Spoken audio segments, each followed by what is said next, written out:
नमस्कार, मैं हूं आपके साथ जूही सक्सेना। संजीवनी प्रोग्राम में आप सभी का स्वागत है। संजीवनी एक ऐसा शो है जिसे आपकी हेल्थ की फिक्र रहती है और जिसका एक ही मकसद है, आप हमेशा हेल्दी और फिट रहें। आज दिल्ली, मुंबई, कोलकाता, बेंगलुरु और चेन्नई जैसे लगभग हर बड़े शहर दिनों दिन तरक्की तो खूब कर रहे हैं, लेकिन सेहत के नाम पर या कह लीजिए कि शरीर को फिट रखने के लिए कोई खास ध्यान नहीं दे रहा है। इसी का नतीजा है कि आज बच्चों से लेकर युवा और युवाओं से लेकर बुजुर्ग सभी किसी न किसी बीमारी से ग्रस्त हैं। अगर आप बीमारियों से बचना चाहते हैं और शरीर को स्वस्थ रखना चाहते हैं तो हर रोज दोपहर 2:27 पर संजीवनी देखना ना भूलें, क्योंकि संजीवनी प्रोग्राम में हर रोज हमारे साथ होते हैं वर्ल्ड फेमस आयुर्वेदाचार्य डॉक्टर प्रताप चौहान जी, जिनका संकल्प है घर घर में आयुर्वेद पहुंचाना और आयुर्वेदिक तरीकों से आपकी हर बीमारी का समाधान करना। डॉक्टर जी, बहुत बहुत स्वागत है आपका। शुक्रिया जी। कुछ दिनों से देश के कई हिस्सों में सुबह शाम धुंध देखने को मिल रही है, लेकिन इसे आप सर्दी वाला कोहरा समझने की भूल बिल्कुल भी ना करें, क्योंकि ये कोई ठंड का कोहरा नहीं है, बल्कि प्रदूषण की ऐसी काली छाया है जो जानलेवा है। एक्सपर्ट्स की माने तो इस समय दिल्ली या दिल्ली के आसपास रहने वाला हर शख्स रोजाना लगभग 40 सिगरेट पीने के बराबर जहरीली ऑक्सीजन का धुआं ले रहा है। दिनों बढ़ता पॉल्यूशन और जानलेवा होता जा रहा है। इसीलिए आज संजीवनी में डॉक्टर साहब से जानेंगे कि स्मॉग छाने का क्या है कारण और एयर पोल्यूशन क्यों बढ़ता जा रहा है, ये कितना खतरनाक साबित हो सकता है। साथ ही संजीवनी टिप्स में जानेंगे सोने से पहले तलवों की मालिश कितनी है फायदेमंद। लेकिन उससे पहले जान लेते हैं कैसे बचे वातावरण में फैले खतरनाक धुएं से।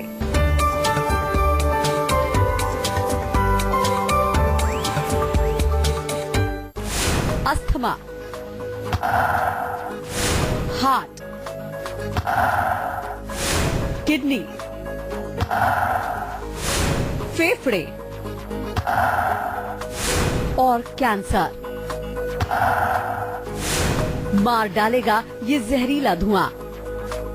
WHO के एक रिसर्च के मुताबिक प्रदूषित हवा के चलते भारत में हर साल 6 लाख जबकि दुनिया भर में 60 लाख लोगों की जान चली जाती है। तो सबसे पहले डॉक्टर साहब आपसे ये जानना चाहते हैं कि ये जो स्मॉग फैला हुआ है ये होता क्या है और कितना खतरनाक हो सकता है? देखिए, जो स्मॉग है शब्द आपने आजकल काफी सुनने में आ रहा है, खास तौर से दिल्ली NCR में जो स्मॉग फैला हुआ है। तो स्मॉग जो ओरिजिनली ये शब्द आता है स्मोक जमा में फॉग, दोनों से मिलके स्मॉग बनता है। लेकिन एक्चुअली में स्मॉग होता क्या है, इसको थोड़ा समझना जरूरी है। जो हमारी हवा में जो है कुछ एयर पोल्यूटेंट्स होते हैं, ऐसे कुछ तत्व होते हैं जो प्रदूषण हवा को प्रदूषित करते हैं, एयर पोल्यूटेंट्स उनको बोलते हैं। और नाइट्रोजन ऑक्साइड उसमें होती है, कुछ और ऑर्गेनिक कंपाउंड्स होते हैं। ये सारे मिलकर के सनलाइट के साथ, जब सूरज की रोशनी के साथ ये मिलते हैं तो एक ओजोन तैयार होता है। ओजोन का नाम शायद आपने सुना होगा। ओजोन लेयर हमारे एटमॉस्फेयर से ऊपर होती है और वहां जो है ये प्रोटेक्शन का काम करती है, यानी कि जो सूरज से रेडिएशंस आती हैं उनको रोक लेती है वहीं पर, ताकि वो जमीन पर ना पहुंचे। लेकिन जब ये ओजोन यहाँ बन जाती है इस लेवल पर, ग्राउंड लेवल पर, तो ये बहुत खतरनाक होती है, क्योंकि ये जो है हमारे पूरे वातावरण को एक तरह का, जैसे हम किसी चैम्बर, गैस के किसी चैम्बर में घुस जाएं, उस तरह का ये हमारे वातावरण को बना देती है। और बाहर का जो साफ वायु अंदर नहीं आ पाती, जो कुछ यहाँ पर मौजूद है वही हमारे अंदर हम ब्रीथ कर रहे होते हैं। इसलिए आपने देखा होगा कि आज अगर रोज हम टेस्ट करें, हमारी जो एयर क्वालिटी है वो बहुत खराब हो चुकी है। तो क्या क्या बीमारी इससे हो सकती है? पहला अटैक हमारे पूरा रेस्पिरेटरी सिस्टम पर होता है, जो हमारे लंग्स हैं, फेफड़े हैं। तो उसमें जो है जब ये जाके जमती है, वहाँ चीजें जाके जो पॉइजनस चीजें वहाँ जाके डिपॉजिट होती हैं, तो हमारे लंग्स को ये डैमेज करती है। रेस्पिरेटरी सिस्टम से रिलेटेड कई सारी बीमारियां हमें होती हैं। आंखों में जलन, आमतौर से आजकल बहुत लोग कंप्लेन कर रहे हैं कि आंखों में जलन महसूस होती है, सिर में दर्द महसूस होता है, सफोकेशन बहुत लोगों को होती है कि सांस नहीं आ रहा है, बिल्कुल ऐसा लगता है उनको सांस बहुत खिंच करके आ रहा है। इसके अलावा कुछ लोगों को जो है त्वचा में भी कुछ रिएक्शन देखा गया है, यानी कि स्किन एलर्जी टाइप की चीजें भी देखने को मिलती हैं। तो काफी सारी बीमारियां, इवन यहाँ तक के लंग्स में, और ये आगे चल के अगर बॉडी के किसी भी ऑर्गन में ये जो पॉइजनस चीजें जाएंगी तो वहां ये रोग पैदा करती, कैंसर तक भी ये पैदा कर सकती हैं। बहुत ही ये गंभीर विषय है। मेरा आप सभी से निवेदन है कि इस पर चिंतन करना चाहिए और ऐसा नहीं कि हम बैठे रहें इस इंतजार में कि शायद कोई और आके इस काम को करेगा। बहुत सारी चीजें हैं जो हमें खुद स्टेप इसमें लेना पड़ेगा। आज मैं बताऊंगा, ध्यान से सुनिए। कम से कम इतना तो हम कर सकते हैं कि अपनी रक्षा, अपनी सुरक्षा हम अपनी और मजबूत करें, और किस तरह से करें ये इस शो में आज बताने वाले हैं। ध्यान से सुनते रहिए, आपको बहुत सारी चीजें इसमें मैं बताऊंगा जो आप अपने घर में बैठ करके कर सकते हैं, जिससे कि आपका शरीर की जो इम्यूनिटी पावर बढ़ेगी और आप रोगों से बच सकते हैं। और अब डॉक्टर साहब से जान लेते हैं कि ये जो धूल का गुबार छाया हुआ है हर जगह, इसमें कौन सी ऐसी गैसें हैं जो हमारी सेहत के लिए खतरनाक नहीं बल्कि जानलेवा भी हो सकती हैं। डॉक्टर साहब, कितना खतरनाक है, कौन कौन सी गैसें हैं इसमें जो हमारे लिए हानिकारक हो सकती हैं? देखिए, इसमें मुख्य रूप से नाइट्रोजन ऑक्साइड होती है, कार्बन मोनोऑक्साइड होती है, सल्फर डाइऑक्साइड होती है। इसके अतिरिक्त जो है इसमें जो पॉल्यूटेंट्स हैं, काफी सारे पॉल्यूटेंट्स कहाँ से आते हैं, जो हमारा गाड़ियों से धुआं निकलता है या फैक्ट्रियों का जो स्मोक है, डस्ट से बहुत सारी चीजें आती हैं। अगर कंस्ट्रक्शन कहीं हो रहा है, धूल मिट्टी का काम हो रहा है, वो इसमें काफी मात्रा में जो है सम्मिलित होता है। और इसके अतिरिक्त आपने देखा होगा, आमतौर पर लोग जो है, जैसे थोड़ा ठंड का मौसम शुरू होता है तो वो लकड़ी जलाते हैं, कुछ लोग पत्ते जला रहे हैं।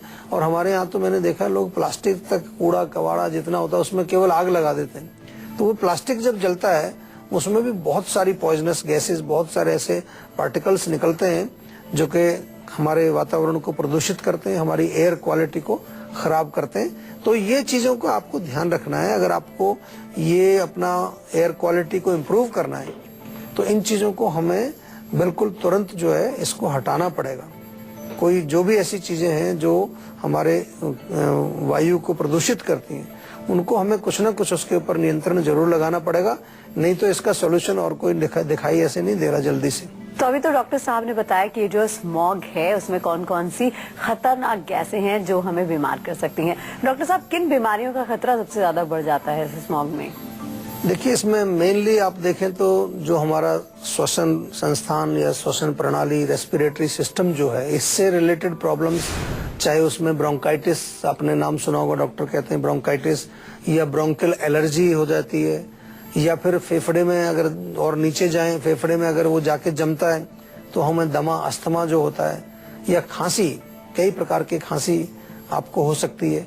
यहाँ तक कि अगर क्रॉनिक आप जो है ऐसी कंडीशंस में रह रहे हैं लंबे समय तक, तो आपके लंग्स की और सीरियस बीमारियां, फाइब्रोसिस ऑफ लंग, फाइब्रोसिस कहीं पर भी हो सकता है, सिस्टिक फाइब्रोसिस, और लंग्स में भी हो सकता है, या फिर जो है कैंसर तक भी इससे हो सकता है। कुछ ऐसे पॉइजनस तत्व हैं इस पॉल्यूशन के अंदर कि वो हमारे फेफड़ों में कैंसर तक भी पैदा कर सकते हैं। इन एडिशन टू दैट, कई लोगों को जो आंखों की प्रॉब्लम होती है, आंखों में जलन होती है, आंखों में खुजली होती है, सिर में दर्द होता है, या डिजीनेस, चक्कर आने लगता है। कई बार ऑक्सीजन अगर आपको प्रॉपर नहीं मिलती तो आपको थोड़ा सा डिजीनेस या फेंटिंग टाइप के, जैसे कि बेहोशी टाइप का कुछ हो सकता है।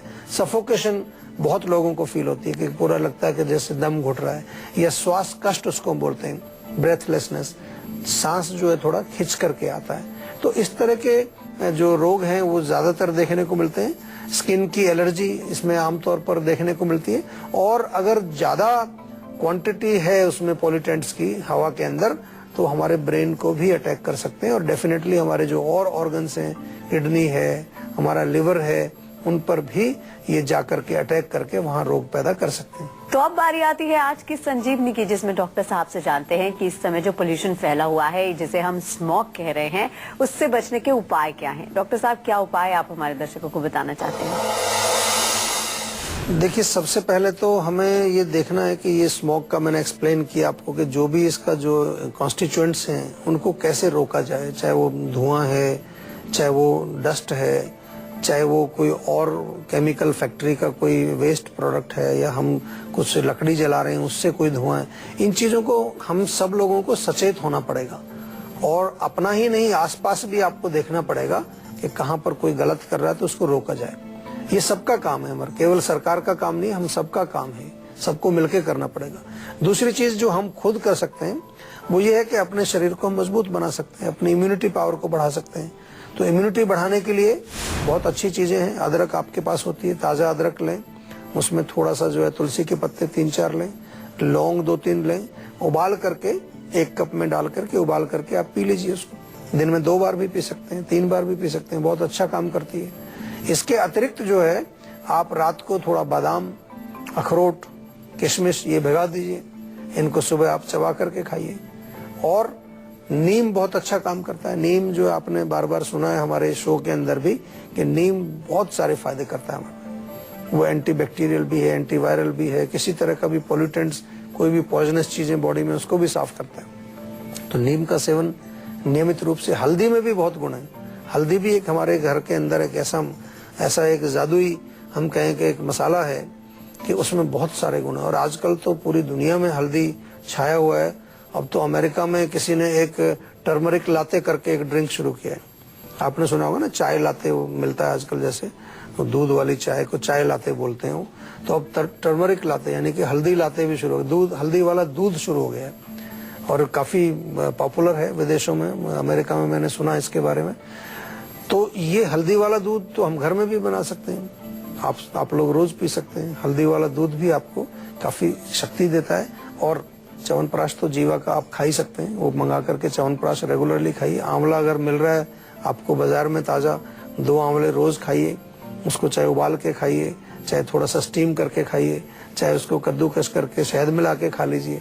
तो ये तरीके हैं जिनसे आप अपने शरीर की इम्यूनिटी को बढ़ा सकते हैं। और एक इम्पॉर्टेंट चीज बहुत आपको जरूर करनी है कि अपने घर में कारपेट्स वगैरह या ऐसे कपड़े वपड़े जहाँ पर डस्ट जमा होता है, परत से आपको स्वच्छ और साफ रखना है। इन दिनों ये जो प्रदूषण डॉक्टर साहब सब जगह पर फैला हुआ है, वैसे तो वो सबके लिए खतरनाक है, लेकिन किन रोगियों को सबसे ज्यादा बचने की जरूरत है? देखिए, रोगियों की बात करें तो जो लोग ऑलरेडी जो फेफड़े के रोग या किसी तरह का रेस्पिरेटरी डिजीज से जो पीड़ित हैं, उनको तो बहुत ज्यादा खतरनाक है।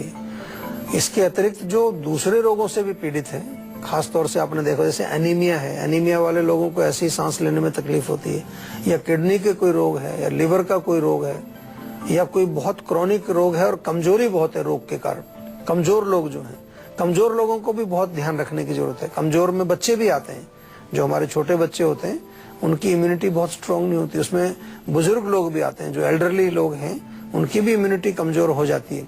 प्रेग्नेंट महिलाएं भी इस वर्ग में आती हैं, क्योंकि जब महिला प्रेग्नेंट होती है तो एक तो खुद वो थोड़ा शरीर में उतनी शक्ति नहीं होती, दूसरा जो बच्चा है अंदर उसके ऊपर भी इसका प्रभाव पड़ता है। तो ये बहुत ही गंभीर विषय है, मैंने शुरू में आपको बोला। और इस गंभीरता को हम सबको जो है लेना पड़ेगा, सीरियसली लेना पड़ेगा। नहीं तो ये जो है ऐसा नहीं हमें सोच करके बैठ जाना है कि भाई हम क्या कर सकते हैं इसमें, ऐसी सोच बिल्कुल नहीं रखनी है। हम सबको मिल करके इस प्रदूषण को कम करना पड़ेगा। शायद नष्ट तो हम नहीं कर पाएंगे, नष्ट करना तो मतलब कहीं जंगल में ही जाना पड़ेगा, कहीं ऐसी जगह जाना पड़ेगा जहाँ कोई कार नहीं है, जहाँ कोई धुआं नहीं है, जहाँ पर किसी प्रकार का पोल्यूशन नहीं है। लेकिन कम से कम इसको डेफिनेटली हम जितना भी कम से कम कर सकें वो तो हमें जरूर करना पड़ेगा, और ये काम हम सबको मिलकर के ही करना पड़ेगा। एक कॉलर हमारे साथ जुड़ गए हैं, आकाश है दिल्ली से। क्या जानना चाहते हैं आप? नमस्कार डॉक्टर साहब। नमस्कार जी। सर मेरा नाक बंद सी रहती है हमेशा। नाक बंद रहती है? हाँ, नाक से पानी गिरता है, नाक बंद रहती है। अच्छा, तो गले में भी रह जाता है वो रेशा वगैरह, नाक में रहता है? नहीं, नाक में रहता है। अच्छा, एक काम करें आप, जो है नाक के लिए बहुत अच्छा आपको प्रयोग मैं बता रहा हूँ, घर पे भी कर सकते हैं इसको। थोड़ा सा सरसों का तेल गरम करके हल्का सा नाक के चारों तरफ जो है मालिश करें, थोड़ा सिर में भी मालिश कर सकते हैं, और फिर थोड़ा स्टीम करें। और जब भाप लेंगे तो अगर सफेदा यूकलिप्टस का पेड़ जो होता है उसके पत्ते थोड़े से ऐसे मसल करके उसमें डाल दीजिए, तो उससे आपको जो स्टीम लेंगे उससे नाक भी खुलेगी। और उसके पश्चात हमारे यहाँ आयुर्वेद में कई प्रकार के तेल होते हैं, मेडिकेटेड ऑयल्स, वो जीवा से आपको मिल जाएंगे। एक बार फोन करके आप बात कर लीजिए, वो नाक में डालें आप, तो उससे क्या है कि नाक भी खुलेगी। साइनसिस में अगर कोई चीज जमा हो गई है, आमतौर पर डॉक्टर लोग कहते हैं आपको साइनोसाइटिस हो गया है, या आपकी जो है हड्डी बढ़ गई है, या आपका जो है ये पूरा जमा हो गया अंदर हड्डी के ऊपर कोई चीज जमा हो गई है, तो ये आयुर्वेद में बहुत आसानी से ठीक होते हैं ऐसे रोग। बहुत सारे ऐसे रोग हैं आयुर्वेद के अंदर जो कि हम बड़े आसानी से अच्छी तरह से ठीक करते हैं। और हम ऐसे नहीं बोल रहे हैं कि आपको कुछ हमने शास्त्र में से पढ़ा और यहाँ बोल दिया। हमारे पास पूरा बाकायदा डेटा है पेशेंट्स का, और जीवा में जो हम काम करते हैं बाकायदा वो साइंटिफिक तरीके से काम होता है हर चीज का, चाहे वो मैन्युफैक्चरिंग ऑफ मेडिसिन है, चाहे वो पेशेंट्स की जो है कंसल्टेशन है, चाहे वो पेशेंट्स का फॉलोअप है, और डेफिनेटली इससे जो हमें सीखने को मिलता है, यानी कि जहां हमें देखने को मिलता है कि डेटा हमें बताता है कि वे इतने सारे पेशेंट हमारे इस टाइप के जो कॉम्बिनेशन से ठीक हुए, उसी के आधार पर हम अपने आगे की प्रैक्टिस को और ज्यादा मजबूत बनाते हैं। और ये कार्य जो है लगभग 15-20 साल से हमारे यहाँ चल रहा है और एक काफी बड़ा हमने साइंटिफिक डेटाबेस तैयार किया है, उसके आधार पर हम चिकित्सा करते हैं। अगर आप भी हेल्थ से जुड़ी अपनी समस्याओं का समाधान चाहते हैं तो आप हमारे सेहत के नंबर 0129404040 पर कॉल करके अपनी फोन नंबर जल्द से जल्द रजिस्टर करवा सकते हैं। उसके बाद डॉक्टर चौहान के पैनल के डॉक्टर आपको खुद फोन करके आपकी सेहत से जुड़ी हुई समस्याओं को सुलझाएंगे।